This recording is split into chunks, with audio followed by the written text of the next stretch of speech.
என் தீபம் கோயில் சேராது என்று தண்ணீரை நானே ஊற்றினேன்.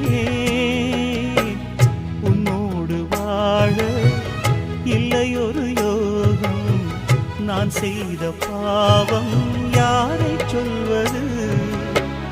காதல் ரோஜாவே நலமாய் நீ வாழ்க, நீ சூடும் பூமாலை நான் போல் வாழ்கவே.